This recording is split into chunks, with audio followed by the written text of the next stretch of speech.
إن الحمد لله نحمده ونستعينه ونستغفره ونعوذ بالله من شرور أنفسنا ومن سيئات أعمالنا من يهده الله فلا مضل له ومن يضلله فلا هادي له وأشهد أن لا إله إلا الله وأشهد أن محمدا عبده ورسوله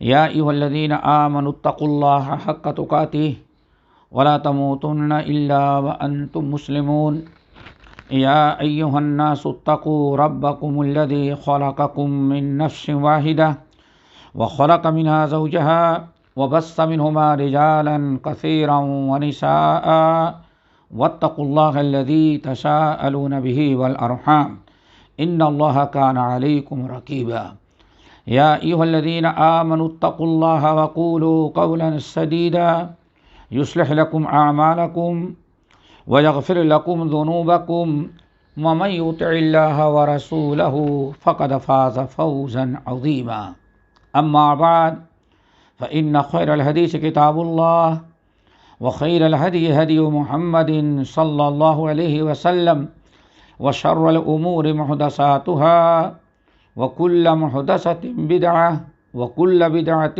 ضلالة وكل ضلالة في النار فاعوذ بالله السميع العليم من الشيطان الرجيم بسم الله الرحمن الرحيم ألم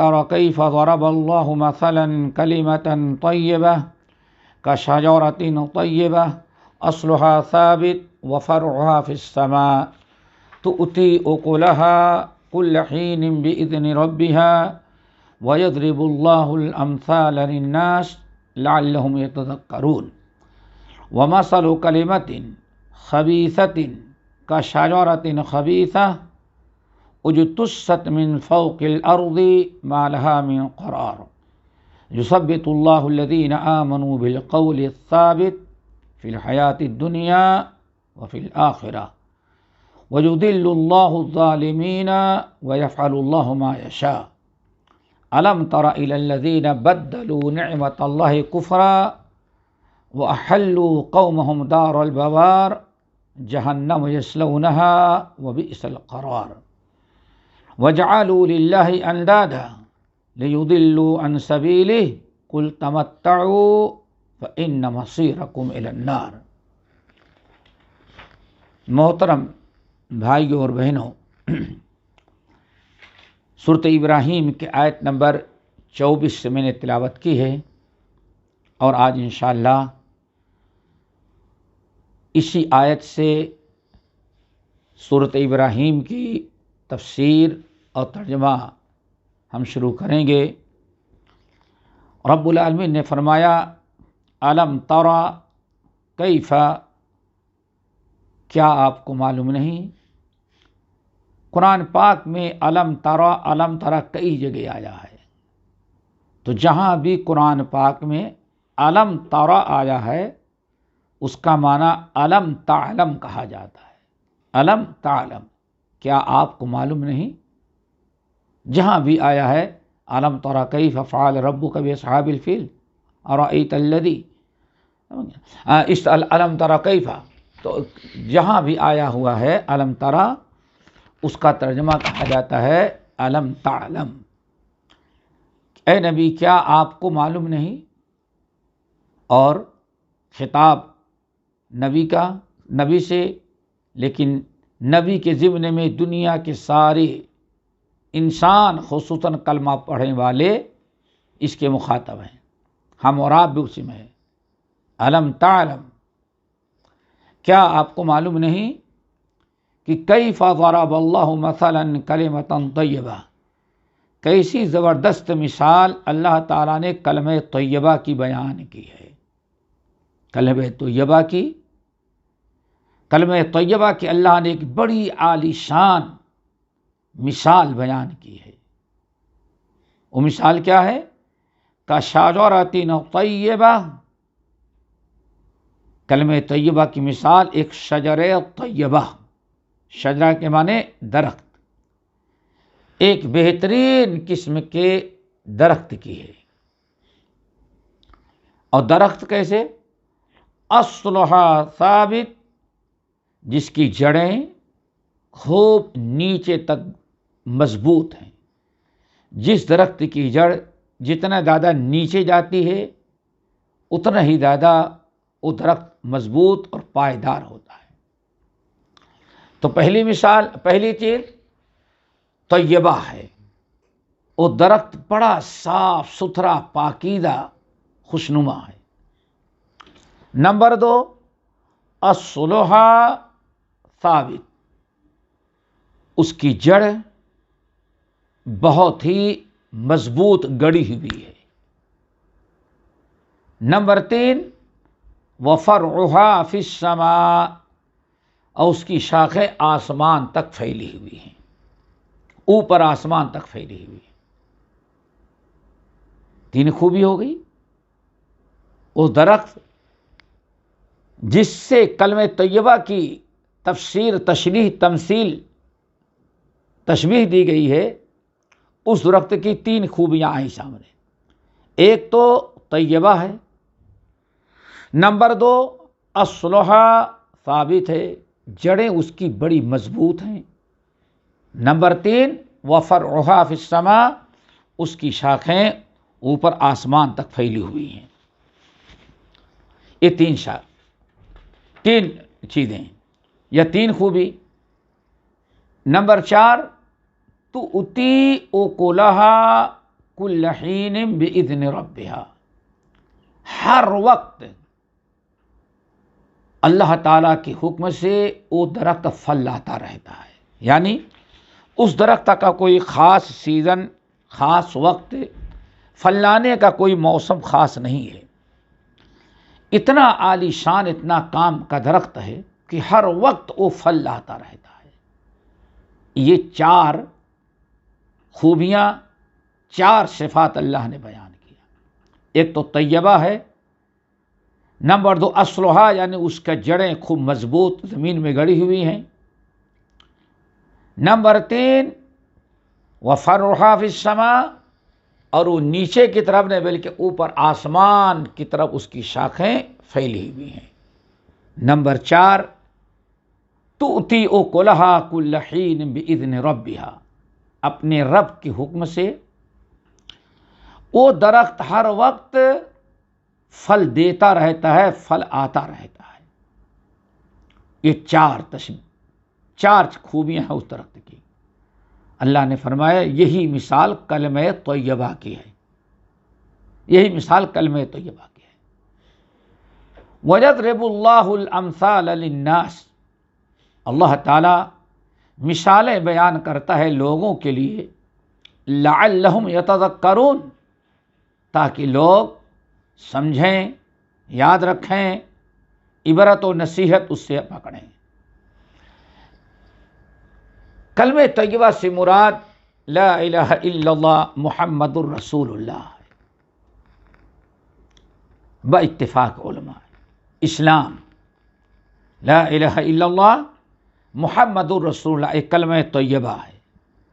اور اس کی تشبیہ ایک ایسے درخت سے دی گئی ہے جس درخت کی 4 خوبیاں ہیں.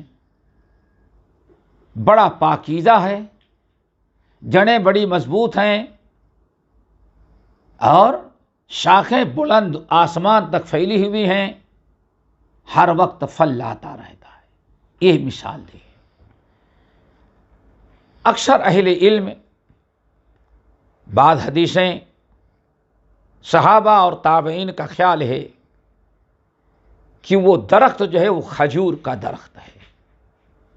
کلمہ طیبہ کی تشبیہ شجر طیبہ سے جو دی گئی ہے وہ شجر طیبہ کہتے ہیں کھجور کا درخت ہے. چونکہ صحیح بخاری کتاب العلم کی حدیث، ایک دن نبی علیہ الصلوۃ والسلام لوگوں میں بیٹھے ہوئے تھے. صحابہ کرام آپ کی مجلس میں کثیر تعداد میں موجود ہیں. آپ کے تعلیم دینے اور سکھانے کا، سمجھانے کا ایک جو انداز تھا ان میں ایک یہ تھا کہ آپ کبھی کبھار لوگوں کو بتانے کے بجائے لوگوں سے سوال کرتے. پھر لوگ جواب نہیں دے پاتے، تب آپ ان کے سوال کا جواب دیتے۔ یہ تعلیم کا ایک طریقہ تھا بڑا مؤثر۔ حضرت عبداللہ ابن عمر ابن الخطاب رضی اللہ تعالیٰ عنہما کہتے ہیں کہ نبی علیہ السلام نے بھری مجلس میں فرمایا، لوگوں، ایک درخت ہے جو مومن کی مثال ہے، مومن کی مثال ایک درخت کے مانند ہے، وہ کون سا درخت ہے بتاؤ؟ اللہ کے رسول نے سوال کیا۔ اب جتنے صحابہ کرام تھے، جتنے درخت ان کو یاد آتے، اپنے سمجھ کے مطابق ہر ایک نے جواب دیا۔ اللہ کے رسول نے فرمایا لا، ہر ایک کا جواب فرمایا نہیں، تمہارا جواب درست نہیں۔ وہ درخت ایک درخت ہے جس کی مثال مومن کی ہے، ایک مومن کی مثال ایک درخت کی سی ہے، تم لوگ جو جواب دے رہے وہ درخت نہیں ہے۔ سب کا جواب غلط نکلا۔ جو صحابہ کرام تجارت کے لیے، اپنے بزنس کاروبار کسی اور ضرورت کے لیے باہر ملکوں کا سفر کرتے تھے، شام جاتے تھے یا یمن جاتے تھے، ان کے دل و دماغ میں بات آیا کہ یہ مدینہ طیبہ میں جتنے درخت نظر آ رہے ہیں ان میں کوئی درخت نہیں ہو سکتا، سب تو بیان کر رہے ہیں۔ شاید آپ نے کسی ایسے درخت کے بارے میں پوچھا جو مدینہ کے اندر نہیں ہوتا۔ تو وہ لوگ جو شام اور یمن جایا کرتے تھے، انہوں نے اب اپنے سفر میں کیا کیا درخت دیتے تھے ان کو دیکھتے تھے، ان کو یاد کرنا شروع کیا۔ ہر ایک نے جواب دیا، لیکن آپ نے فرمایا نہیں، ہر ایک کا جواب غلط نکلا۔ جب سارے لوگوں نے کہا یا رسول اللہ ہم لوگ تو نہیں بتا سکتے، جب اتنے درختوں کے نام بتائے اور سب کا جواب غلط نکلا تو اب آپ بتائیں۔ تو آپ نے فرمایا اللہ کے بندو، یہ شخص تمہارے کھجور کا درخت ہے۔ تو نبی علیہ السلام کی اس حدیث سے پتہ چل گیا کہ وہ شجرہ طیبہ جس کی مثال ایک مومن سے دی گئی ہے وہ کھجور کا درخت ہے۔ آپ نے جواب دے دیا، اب لوگ خاموش، اپنے اپنے گھر جب گئے۔ حضرت عبداللہ ابن عمر ابن الخطاب رضی اللہ تعالیٰ جو حدیث کے راوی ہیں، کم عمر تھے، چھوٹے تھے، مجلس میں موجود تھے، واپس گئے۔ گھر جانے کے بعد اپنے والد عمر ابن الخطاب رضی اللہ تعالیٰ عنہ سے کہا کہ والد محترم، اللہ کے رسول نے جو سوال کیا تھا میرے سمجھ میں آ گیا تھا کہ وہ کھجور ہی کا درخت ہوگا، لیکن میں اس لیے جواب نہیں دیتا تھا کہ آپ تھے، ابو بکر تھے، بڑے بڑے لوگ بیٹھے ہوئے تھے۔ اب میں چھوٹا ہو کر کے آپ لوگوں کے سامنے جواب دیتا تو یہ بے ادبی ہوتی، اپنے بڑوں کی بے ادبی ہوتی، اسی لیے میں خاموش رہا۔ عمر ابن الخطاب رضی اللہ تعالی عنہما نے بڑا پیارا جواب دیا، کہا اللہ کے بندے، حوصلہ افزائی کی اپنے بیٹے کی، بیٹے اگر تم اس وقت جواب دے دیتے تو مجھے سرخ اونٹ ملنے سے بھی زیادہ خوشی حاصل ہوتی، بہت بڑی دولت مل جاتی، تو اس دولت سے خوشی نہ ہوتی جتنا مجھے یہ خوشی ہوتی کہ میرے بیٹے نے جواب دے دیا۔ بہرحال یہ حدیث اس لیے ہم نے بتایا کہ کلمہ طیبہ کی تفسیر، تشبیہ جو درخت سے دی گئی ہے، اس حدیث کی روشنی میں سارے اہل علم اور علماء یہی کہتے ہیں یہ درخت جو ہے یہی کھجور کا درخت ہے۔ کھجور کی درخت کی بڑی خوبیاں ہیں، مومن سے کسی اور درخت کی اس تشبیہ اس سے زیادہ نہیں ہو سکتی۔ کھجور کی کوئی ایسی، کھجور کا درخت، اس کا تنا، کوئی ایسی چیز نہیں ہے جو بیکار جاتی ہو۔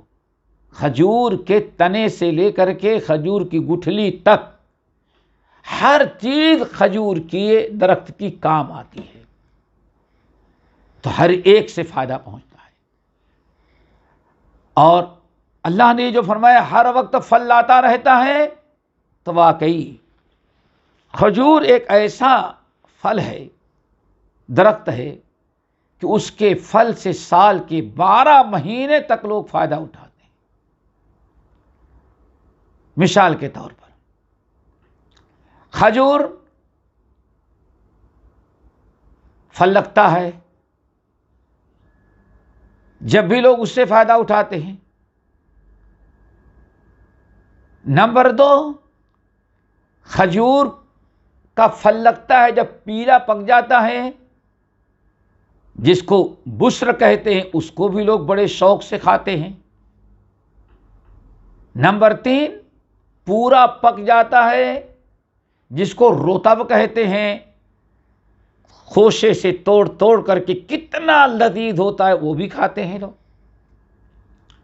پھر جب سیزن ختم ہو جاتا ہے تو وہی کھجور سوکھ جاتا ہے، جس کو تمر کہتے ہیں، سال کے 12 مہینے کھاتے ہیں۔ دیکھا آپ نے، کھجور ایک ایسا درخت ہے جس کی ہر چیز کارآمد ہے۔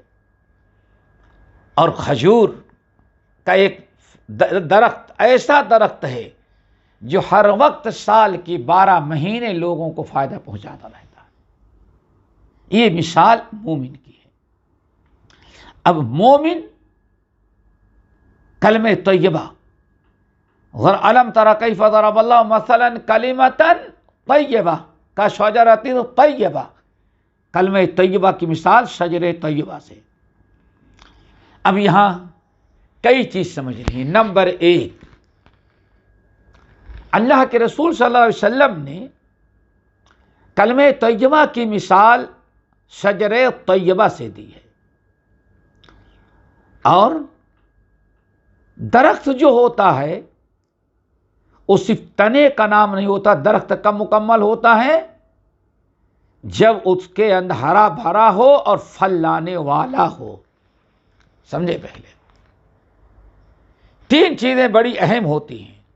امام بغوی رحمۃ اللہ علیہ کہتے ہیں کوئی بھی درخت، خصوصاً کھجور کا درخت جو ان مومن سے تشبیہ دی گئی ہے، اس وقت تک ان کھجور کا درخت کام کا نہیں ہوتا جب تک کہ کم سے کم درخت میں 3 چیزیں نہ پائی جائیں۔ ان کو سمجھے پہلے، جب تک 3 چیزیں نہ پائی جائیں تب تک کوئی درخت فائدے مند نہیں ہوتا۔ خاص طور سے یہاں مومن کی مثال جو کھجور کے تنے سے دی گئی ہے، 3 چیزیں۔ نمبر ایک، اس کی جڑ مضبوط ہو۔ اگر جڑ مضبوط نہ ہو تو ہوا میں اکھڑ جائے گا، بیکار گیا ہو۔ جڑ مضبوط ہو۔ نمبر 2، اس کا تنا ہرا بھرا ہو۔ جڑ مضبوط ہو اور تنا ہو۔ نمبر 3، وہ درخت شاخوں والا اور پتوں والا ہو۔ یہ 3 چیزیں ہوئی۔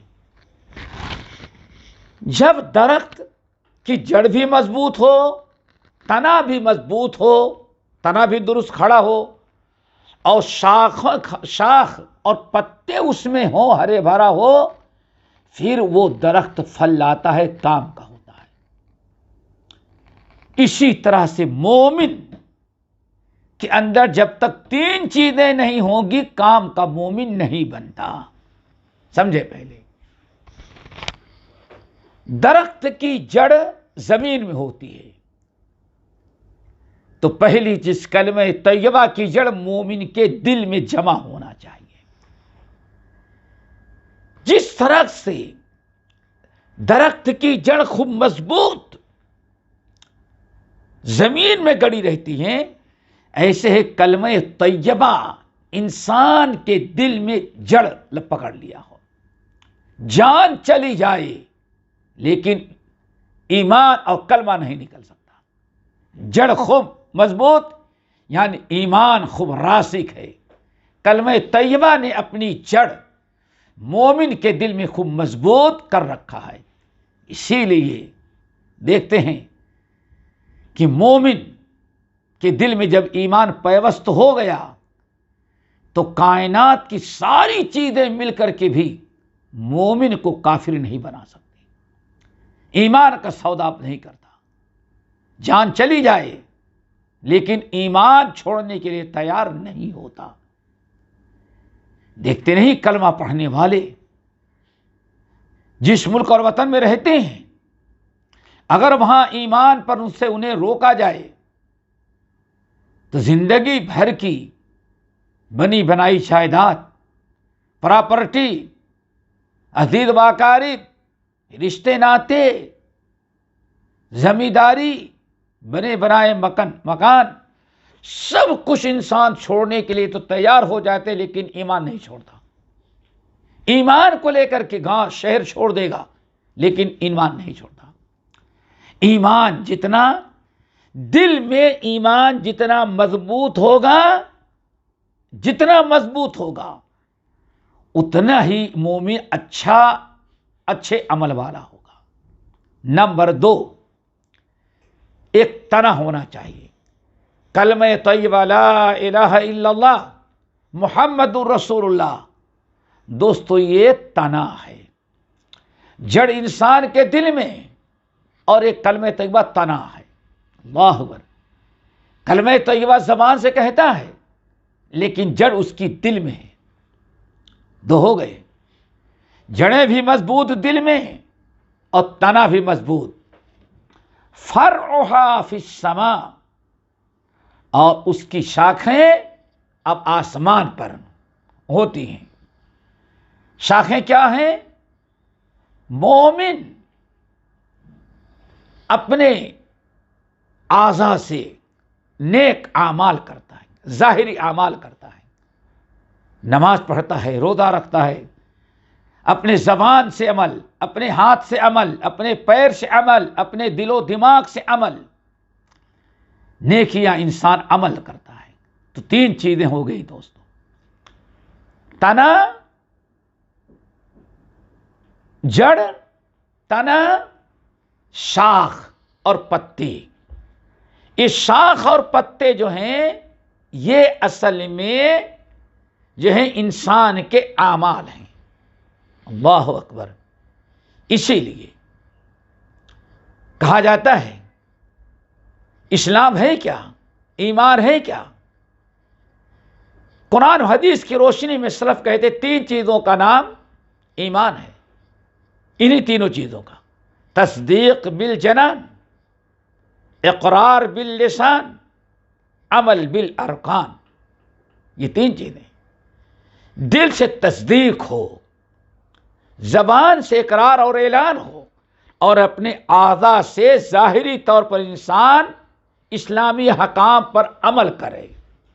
یہ 3 چیزوں کی اکٹھا ہوتی ہے مجموعہ، ان تینوں چیزوں کے مجموعے کا نام اسلام ہے دوستو۔ یہی سب سمجھ جائیں کہ جب کوئی تنا ہوتا ہے، جڑیں مضبوط ہیں، ایک انسان آم کا درخت لگاتا ہے، کھجور کا درخت لگاتا ہے، جڑیں مضبوط ہے، تنا بھی ہرا بھرا مضبوط ہے، شاخیں بھی، پتے بھی بہترین ہیں، پھل نہیں لاتا تو جس انسان نے اس درخت کی اتنی پرورش کی ہے، کہتا ہے درخت ہمارے کام کا نہیں، اس کو کاٹ کر کے جلا دیتا ہے، دوسرا درخت لگاتا ہے۔ دوستو، یہ مسلمان وہ ہے، ایمان وہ ہے جو پھلدار ہو۔ ایک اسی لیے نبی علیہ السلام نے ارشاد فرمایا، بڑی مشہور حدیث صحیح ہے ان کی، اے لوگو الایمان بضع و سبعون شعبہ، ایمان کی 70 سے زیادہ شاخیں ہیں، اعلیہا لا الہ الا اللہ وادناہا اماطۃ الاذی عن الطریق والحیاء شعبۃ من الایمان۔ اے لوگو، ایمان اور اسلام کسی ایک چیز کا نام نہیں ہے، کلمہ پڑھ لیے بس کافی ہو گیا۔ ایمان کی 70 سے زیادہ شاخیں ہیں، 70 سے زیادہ شاخیں ہیں. پھر فرمایا سب سے بڑی شاخ کیا ہے؟ لا الہ الا اللہ. نمبر 2 سب سے چھوٹی شاخ اماطۃ الاذی عن الطریق، راستے سے تکلیف دہ چیز کو ہٹا دینا. والحیاء شعبۃ من الایمان، حیا بھی ایمان کی ایک عظیم ترین شاخ ہے. ایمان، اللہ کے رسول صلی اللہ علیہ وسلم نے اسلام اور ایمان کی تشبیہ ایک درخت سے دیا کہ تو قرآن نے بھی اور نبی علیہ السلام نے بھی. لعلہم یتذکرون، تاکہ لوگ سمجھیں کہ ہمیں کیسے مسلمان بننا ہے. ہمیں بننا ہے مسلمان پھلدار درخت کی مانند، جڑیں بھی مضبوط ہو، ایمان بھی مضبوط ہو، قوی ہو، دل ایمان سے بھرا ہو، ہمارے ظاہری اعمال بھی ہوں، تنا بھی مضبوط ہو اور ہمارا ایمان پھلدار ہو. چنانچہ قرآن میں آیا تؤتی اکلھا کل حین باذن ربھا. اس شجر طیبہ جو مومن کے ایمان کی، کلمہ طیبہ کی مثال جس کی ہے، ہر وقت وہ پھل لاتا رہتا ہے. تشبیہ ہے. کیا مطلب ہے؟ تؤتی اکلھا کل حین باذن ربھا، رب کے حکم سے ہر وقت وہ درخت پھل لاتا رہتا ہے. یہی سچے مومن کا ایمان کلمہ ہے کہ ہر وقت وہ اچھے اعمال کرتا رہتا ہے. اس کا ایمان ہر وقت پھل دیتا رہتا ہے. تؤتی اکلھا کل حین باذن ربھا. کلمہ طیبہ اگر درست ہے، جڑ مضبوط ہے، اور آپ کا ایمان پھل والا ہے، اسلام پھل والا ہے، تو ہر وقت نیک عمل کرتے رہیں گے. آپ کا ایمان اسلام پھل دیتا رہے گا. تؤتی اکلھا کل حین باذن ربھا. اس لیے مسلمان مومن ہر وقت نیک عمل کرتا رہتا، ہر وقت نیک عمل کرتا ہے. اس شخص کے ایمان کی کھوٹ ہے، کلمہ طیبہ میں اس کے کھوٹ ہے، جو سال بھر نماز نہیں پڑھتا، صرف رمضان میں نماز پڑھتا ہے. اس شخص کے ایمان میں کھوٹ ہے جو سال بھر اسلام سے دور رہتا ہے، اس کا کلمہ درست نہیں ہے، اس کے کلمے ایمان میں کمزوری ہے. اگر کلمہ طیبہ درست ہوتا تو اس آیت کے مانند تؤتی اکلھا کل حین باذن ربھا، ہر وقت پھل لاتا رہتا. یہ ایمان کی کمزوری ہے. اللہ تعالی ہم سب کے ایمان کو پھل والا بنائے. اور ایک چیز اور، اللہ نے فرمایا اس درخت کے پتے، شاخیں آسمان تک پہنچے ہوئے ہیں. کیا مطلب ہے؟ یہ مومن کی تشبیہ. مومن بند کمرے میں زمین پر نیک عمل کرتا ہے، لیکن اس کے اعمال آسمان تک پہنچائے، رب کے یہاں پہنچائے. جیسے کہ رب نے فرمایا الیہ یصعد الکلم الطیب والعمل الصالح یرفعہ. اے میرے بندو مومنو، تمہارا عمل اللہ تعالیٰ کے پاس پہنچا دیا. دیکھیں فرعھا فی السماء. اور ایک چیز اور یاد رکھو دوستو، بڑی اہم، وہ یہ ہے کہ درخت ہمیشہ کلمہ طیبہ کی تشبیہ جس درخت سے دی گئی ہے، وہ درخت ہمیشہ غیروں کو اپنی ذات سے فائدہ پہنچاتا ہے، دوسروں کو فائدہ پہنچاتا ہے. تو یہیں سے ایک اشارہ یہ بھی آ گیا، سمجھ میں آ گئی بات دوستو،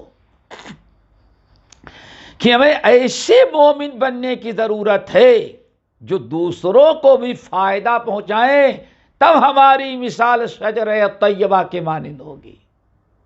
صرف اپنے لیے زندہ نہ رہیں، غیروں کو بھی زندہ رکھیں، غیروں کی بھی اصلاح کریں، غیروں کے بھی کو فائدہ پہنچائیں، تاکہ ہماری مثال شجر طیبہ کے مانند ہو۔ یہ تو کلمہ طیبہ کی مثال، اسلام کی مثال۔ وَمَثَلُ كَلِمَةٍ خَبِيثَةٍ وَمَثَلُ كَلِمَةٍ خَبِيثَةٍ كَشَجَرَةٍ خَبِيثَةٍ اجتثت من فوق الارض، اور کلمہ خبیثہ کی مثال، اللہ اکبر، ابھی تک آپ کلمہ طیبہ کی مثال، لا الہ الا اللہ محمد رسول اللہ کی مثال، وَمَثَلُ كَلِمَةٍ خَبِيثَةٍ میں آپ شجر کلمہ خبیثہ، برا کلمہ، خبیث کلمے کی مثال۔ پتہ چلا کلمے بھی دو طرح کے ہیں، ایک کلمہ طیبہ اور ایک کلمہ خبیثہ۔ وَمَثَلُ كَلِمَةٍ خَبِيثَةٍ، اور کلمہ خبیثہ کی مثال، برے اور گندے کلمے کی مثال کیسی ہے؟ کَشَجَرَةٍ خَبِيثَةٍ، خبیث درخت کی۔ اللہ اکبر، کلمہ طیبہ کی مثال شجر طیبہ کی ہے، اور کلمہ خبیثہ کی مثال شجر خبیثہ کی ہے۔ شجر خبیثہ اندرائن ایک درخت ہوتا ہے، بعض علاقے میں تھوہڑ کہا جاتا ہے، کانٹے دار، بدبودار، زہریلا، بدمزہ، بدبودار، ایسے زمین میں تھوڑی سی جڑیں ہوتی ہیں، ایسے ہی کچھ دن کے لیے وہ زندہ رہتا ہے، جو چاہے اس کو کھیڑ کر پھینک دے اور اس سے کوئی فائدہ نہیں پہنچتا۔ اللہ فرمایا کلمہ خبیثہ کی مثال، یعنی کفار کے جو کلمے ہیں، کفریاں، مشرکین کے جو کلمے ہیں، کفر، اسلام نہیں کفر، اس کی مثال خبیث درخت کے مانند ہے۔ اجتثت من فوق الارض، جب ایسے زمین پر رکھا ہوا ہے، تھوڑی سی ہوا آتی اکھاڑ دیتی ہے زمین، ما لہا من قرار، وہ اپنی جگہ پر برقرار رہ ہی نہیں پاتا، اکھاڑ کے پھینکا، سوکھ گیا۔ یہی ہے کلمہ طیبہ اور کلمہ خبیثہ کی مثال۔ کفر، اسلام کے سامنے کفر کبھی ٹکتا نہیں، کبھی نہیں ٹکتا۔ باطل۔ نمبر 2، کفر کبھی پھل نہیں لاتا، کسی کو فائدہ نہیں پہنچاتا۔ اسلام غیروں کو فائدہ پہنچاتا ہے، مضبوط رہتا ہے۔ یثبت اللہ الذین آمنوا بالقول الثابت فی الحیات الدنیا وفی الآخرہ، اور اللہ تعالیٰ ایمان والوں کو ثابت رکھے گا۔ یثبت اللہ الذین آمنوا، ایمان والوں کو اللہ تعالیٰ ثابت رکھے گا قول الثابت پر، دنیا کے اندر بھی وفی الآخرہ، اور آخرت کے اندر بھی۔ دنیا میں بھی اللہ تعالیٰ ان کی مدد کرے گا، ان کو استقامت نصیب فرمائے گا، دشمنوں کے سامنے، کفار کے سامنے، غیروں کے سامنے، اہل باطل کے سامنے، تلواروں کے نیچے، سولیوں کے پھندے پر، دشمنوں کے نرگے میں، جیل کے کٹگھرے میں، جہاں بھی رہے گا مومن، مومن ہی رہے گا۔ اللہ فرماتے ہیں ہم اس کی مدد کریں گے۔ یثبت اللہ، اللہ اس کے ایمان کو، عقیدے کو، کلمے کو ثابت کرتا ہے، بوٹیاں بوٹیاں بن جاتا ہے۔ لیکن اللہ فرماتے ہیں جس کو میں نے ایمان دیا، ہم اس کو ثابت قدم رکھتے ہیں، بوٹیاں بوٹیاں بن جانا تو گوارا کرتا ہے لیکن توحید نہیں چھوڑتا۔ پھر وفی الآخرہ، آخرت میں بھی اللہ فرماتے ہیں ہم اس کو ثابت قدم رکھیں گے۔ حدیث کے اندر آتا ہے، جس سے وضاحت ہوتی ہے کہ فی الحیات دنیا سے مراد دنیاوی زندگی، اور فی الآخرہ، آخرت سے مراد قبر کی زندگی ہے، قبر کا تذکرہ۔ کیا مطلب؟ جو ایمان والے ہیں، ایمان والوں کو اللہ تعالیٰ دنیا میں ثابت قدم رکھتا ہے، ہر جگہ کہیں بھی کسی حالت میں ہو، جان دے دیتا ہے لیکن دین نہیں چھوڑتا۔ وطن، جائیداد، پراپرٹی ترک کر کے ہجرت تو کر سکتا ہے لیکن ایمان کے ساتھ سودے بازی نہیں کرتا۔ دنیا میں بھی ثابت قدم رکھا، اور سب سے خطرناک مرحلہ جو قبر ہوتی ہے، قبر کی زندگی، وہاں بھی اللہ تعالیٰ مومن کو ثابت قدم رکھے گا۔ متعدد احادیث سنن اور مسانید میں موجود ہے جن کا خلاصہ یہ ہے، اللہ کے نبی علیہ السلام فرماتے ہیں جب انسان کو قبر میں لٹایا جاتا ہے، لوگ دفنا کر کے فارغ ہوتے ہیں، واپس ہوتے ہیں، تو مردہ جب اکیلا ہوا تو چاروں طرف سے بڑی خطرناک، بھیانک، ڈراؤنی آواز آتی ہے، اور ایسی آواز آتی ہے میت کو کہ انسان کبھی ایسی خطرناک آواز نہیں سنا۔ معلوم پڑتا ہے چاروں طرف سے مشینیں لگی ہیں اور زمین کو چیرتی پھاڑتی خطرناک آواز کے ساتھ میت کی طرف آ رہی ہیں۔ یہی میت سنتا رہتا ہے، اتنے میں زمین پھاڑتے چیرتے منکر نکیر آ کے کھڑے ہو جاتے ہیں، اللہ اکبر، آ جاتے ہیں، فیقعدانہ، مردے کو بیٹھاتے ہیں۔ سب سے خطرناک مرحلہ یہ ہوتا ہے، سب سے خطرناک مرحلہ یہ ہوتا ہے۔ منکر نکیر بیٹھائے، پوچھتے ہیں من ربک، تمہارا رب کون ہے؟ مردہ ایمان والا ہے، مومن، تو کہتا ربی اللہ، میرا رب اللہ ہے۔ پھر پوچھتے ہیں وما دینک، تیرا دین کیا ہے؟ کہتا ہے دینی الاسلام، میں مسلمان تھا، میرا دین اسلام ہے۔ اللہ اکبر۔ پھر پوچھتے ہیں ما تقول فی الرجل الذی بعث فیکم، یا ما تقول فی ھذا الرجل، اس شخص کے بارے میں کیا خیال ہے جو تمہارے ہاں بھیجے گئے تھے؟ مردہ کہتا ہے رسول اللہ، ہمارے رسول ہیں، اللہ نے ان کو اپنا رسول بنا کے ہماری ہدایت کے لیے بھیجا تھا۔ تینوں جواب درست پایا۔ جنت کی کھڑکیاں کھول دی گئیں، قبر کو تا حد نگاہ وسیع کر دی گئی، جنت کی بچھونے بچھا دیے گئے اور کہا نم کنومت العروس، اب سو جاؤ، تمہیں کوئی سور سے قیامت کے سور کے علاوہ تمہیں کوئی ڈسٹرب کرنے والا، جگانے والا نہیں ہے، جاؤ۔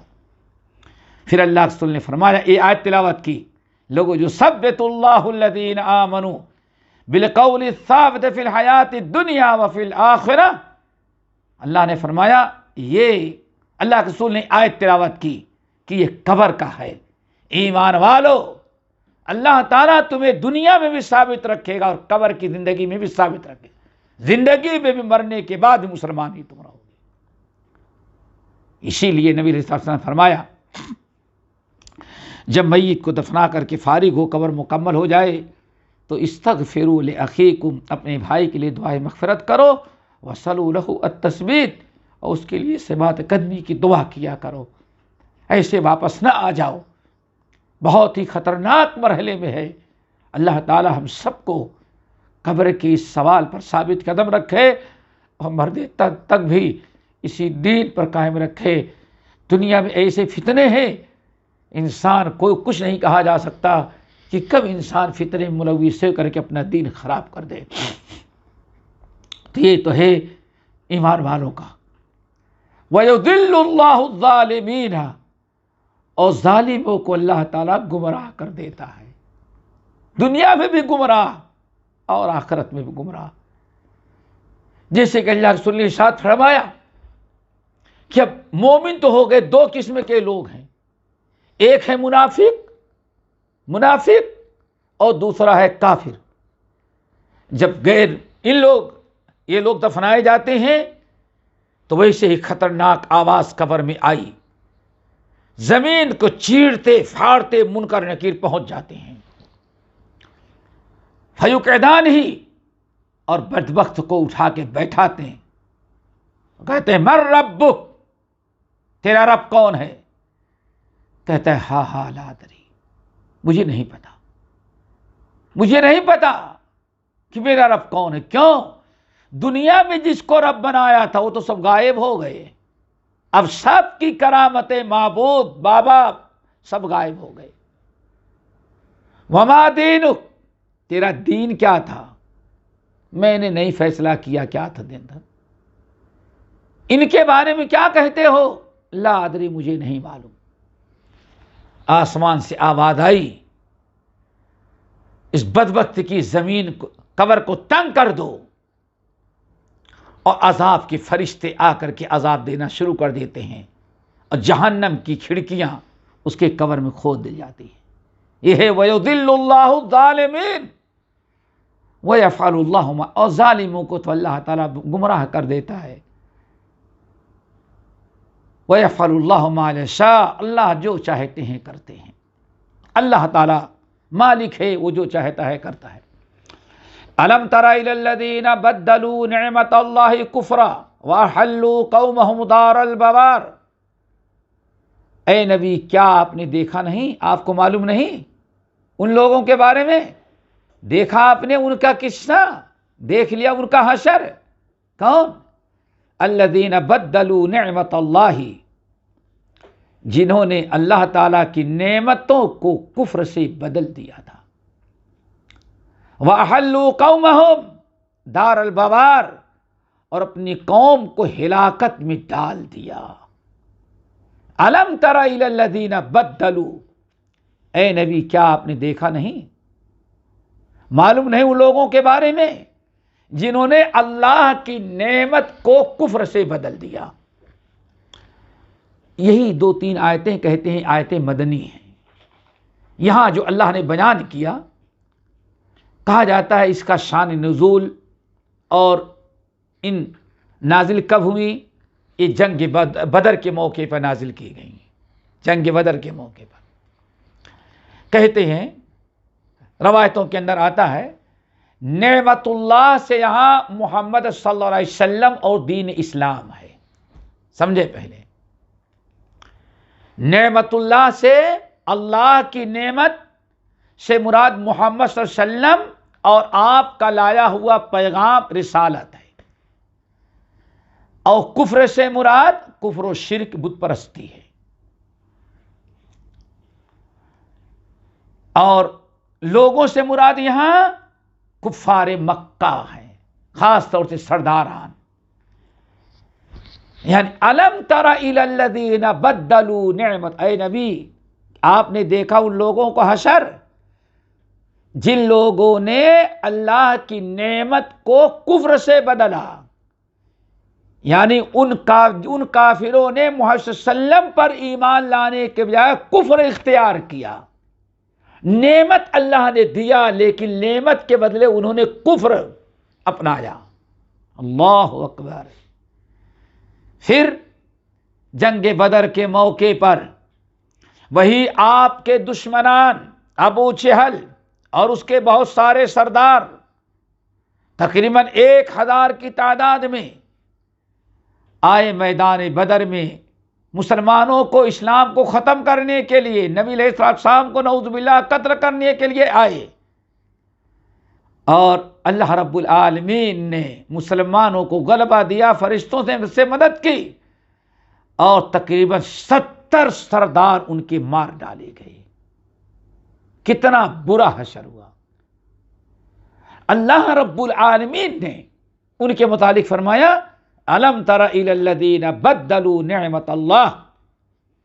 آپ کو نے دیکھ لیا کہ جن لوگوں نے اللہ کی نعمت کو چھوڑ کر کے، یعنی محمد صلی اللہ علیہ وسلم جو رحمت تھے، نعمت تھے، ان پر ایمان لانے، ان کی اطاعت و فرما برداری، ان کا لایا ہوا قرآن قبول کرنے کے بجائے انہوں نے بت پرستی، کفر کو ترجیح دیا. اور نتیجہ کیا نکلا؟ میدان بدر میں سارے سرداروں کو قتل کرا کے جہنم تک پہنچا دیا۔ اللہ اکبر! یہ ہے دوستو کفر کا انجام، جہنم۔ جہنم میں داخل، یصلونہا، جہنم میں داخل ہوں گے، دنیا میں بھی ذلیل ہوئے، جہنم یصلونہا، جہنم میں داخل کیے جائیں گے۔ وہ بھی اس القرار، کتنا بدترین ہے رہنے کا ٹھکانہ اور رہنے کا وہ ٹھکانہ، دنیا بھی برباد اور آخرت بھی برباد۔ وَجَعَلُوا لِلَّهِ أَندَادًا، اور اللہ تعالیٰ کے لیے ند، معبود، شریک، اللہ تعالیٰ کے لیے شریک ڈھونڈا انہوں نے۔ اللہ کا انکار نہیں کیا، اللہ کو مانتے رہے، لیکن بابا کے بغیر، لات اور عزیٰ کے بغیر، باپ دادا جن کی نظر و نیاز کرتے تھے ان کو چھوڑنے کے لیے تیار نہیں۔ کہتے بھائی اللہ تعالیٰ تک ہم کیسے پہنچیں گے، کیسے ہماری فریاد قبول ہوگی جب تک یہ نہیں قبول کروا سفارش کریں گے۔ یہی شرک تھا ان کا۔ وَجَعَلُوا لِلَّهِ أَندَادًا، اللہ تعالیٰ کے ساتھ انہوں نے اللہ کے لیے شریک ٹھہرایا۔ لِيُضِلُّوا عَن سَبِيلِهِ، تاکہ خود بھی گمراہ ہو اور لوگوں کو بھی اللہ تعالیٰ کے راستے سے گمراہ کریں۔ کل، اے نبی ان کو بتا دے کافروں کو، اور آج بھی کفار، آج کے بھی کفار، دشمنان اسلام، مسلمانوں کو دنیا سے نیست و نابود کرنے کے پلان بنانے والوں، مشرکو، تمتعوا، قل تمتعوا، اٹھا لو، اپنے پاور سے فائدہ اٹھا لو، اپنی میجارٹی سے فائدہ اٹھا لو، اپنے قوت و طاقت کو استعمال کر لو، مسلمانوں کے ساتھ جو ظلم کر رہے ہو کر لو، مسلمان کمزور ہے تو لیکن یاد رکھنا یہ تمہارا پاور، تمہاری طاقت، تمہاری قوت اور یہ تمہاری حکومت اور سلطنت اور میجارٹی، یہ چند روزہ ہے، یہ چند سالوں کی ہے، اس کے بعد فَإِنَّ مَصِيرَكُمْ إِلَى النَّارِ، سیدھا تمہارا ٹھکانہ جہنم ہے۔ کافروں کا انجام تو یہ ہے۔ قل، اے نبی دشمنوں کو، کافروں کو تو آپ نے یہ سنا دیا کہ تمتعوا، فائدہ اٹھا لو، دنیا سے فائدہ اٹھا لو، بس مرنے کی دیری ہے۔ فَإِنَّ مَصِيرَكُمْ إِلَى النَّارِ، آنکھ بند ہوئی تو تمہیں جہنم ہی، تمہارا ٹھکانہ جہنم ہے۔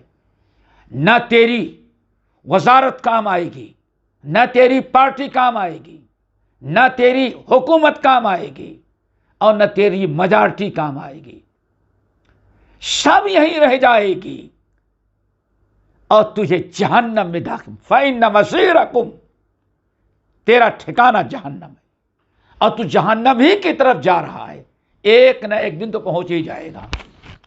اس کے برخلاف کل عبادی الذین آمنوا، ہمارے نبی آپ میرے ایمان والے بندوں سے کہنے، اللہ اکبر، پہلے تو کافروں کو بشارت دی جہنم کی، اب مومن، کل عبادی الذین، آپ میرے بندوں سے کہہ دیں، ایمان والے بندوں کو بشارت سنا دیں، ہمارے نبی ہمارے مومن بندوں کو میرا پیغام پہنچا دیں کہ یقیموا الصلاۃ، نماز کی پابندی کیا کریں، نماز میں کوئی کوتاہی لاپرواہی نہ کریں، وَيُنْفِقُوا مِمَّا رَزَقْنَاهُمْ سِرًّا وَعَلَانِيَةً، اور جو ہم رزق حلال دیتے ہیں اس کو اللہ تعالیٰ کے راستے میں خرچ کریں، پوشیدہ بھی علانیہ بھی، من قبل اس کے کہ آ جائے وہ دن ان کے پاس،